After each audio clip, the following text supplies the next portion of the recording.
In this guide, I'm going to show you how to check your DMs on Instagram. This is Miguel from Just Boz, and before we get into this guide, make sure to like the video and subscribe to the channel with all notifications on for more content like this. It really does help out the channel and we'd greatly appreciate it. If you have any questions, just ask them down in the comment section below. I'm going to be doing my best to reply to every single comment down there. First, open the Instagram app.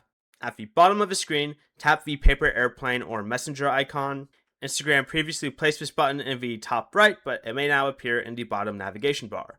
This will open your inbox where you can see all your direct messages and group chats. Tap any conversation to read the messages or send a reply. You could also use the search bar at the top to quickly find a specific person or chat. Before you leave, remember to like the video and subscribe to the channel with all notifications on for more content like this. It really does help out the channel and we'd greatly appreciate it. And if you did have any questions, just ask them down in the comment section below. I'm going to be doing my best to reply to every single comment down there. Peace.